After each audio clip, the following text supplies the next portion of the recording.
You thought the doors of Rahmah had slammed shut, that after enough failures, even Ya Rabbi would bounce back unanswered from heaven's gate.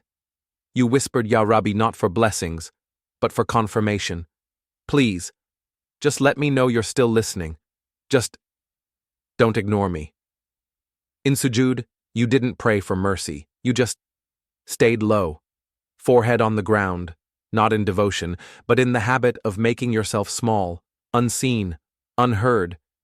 You carried silence like a second skin. Every time you wanted to reach out, you pulled back. Every moment of connection felt impossible. You thought maybe Allah had moved on, that your repeated stumbles were proof He had given up on guiding you back through those doors. But what if those doors were never meant to close?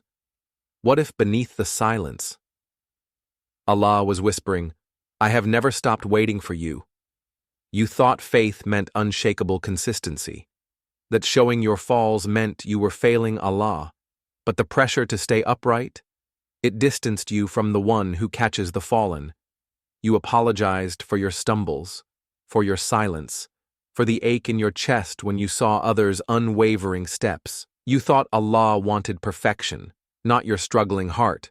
You hid your falls behind verses about patience, recited them perfectly, but inside, you felt empty, like a beautiful shell hiding a soul that was still learning to trust the catcher.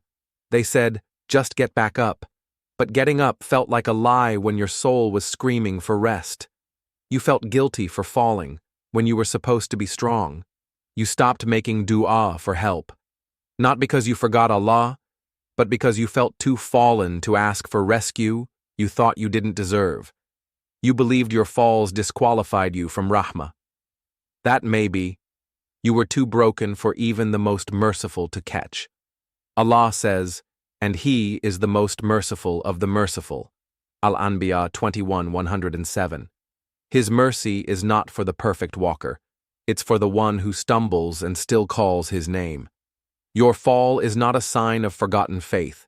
It is a sign that your heart still longs for its Creator's catch. Even in stumbling, you turn to Him. That turning is pure. Tadabbur is not about finding instant stability. It's about letting the Qur'an find the parts of you that ache for rescue. Let it whisper that your falls are part of Aman. The Prophet said, the strong person is not the one who overcomes others in wrestling. Rather, the strong person is the one who controls himself when angry. Your strength is not in never falling. It's in returning, again and again, to trust the catcher. You don't need to earn His catch first. Come as you are. Fallen, tired, confused. The door of Rahmah is not for the upright. It's for the one who still seeks, still tries, still falls. Your heart's need for rescue is not a flaw. It is a call for the mercy that only Allah provides. Let yourself be seen. Let yourself be caught. Let yourself be loved in the falling. You don't have to be perfect to be loved by Allah. He knows your journey, He knows your falls, and He still calls you by name. Rescue doesn't mean the falls disappear.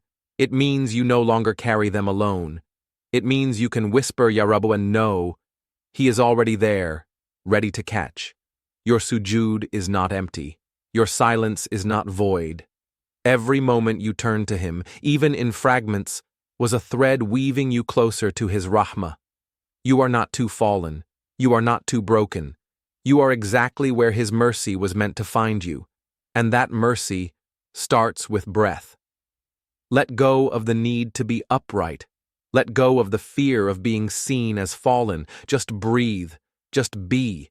Just trust that you are worthy of the catch that was always meant for you. This is not the end of your story. This is the moment you stop striving for perfection.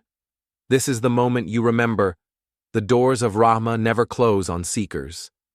If you're ready to accept yourself and begin the journey with guidance rooted in the Quran and Sunnah, we've prepared something gentle for you. Find it in the description when your heart says it's time.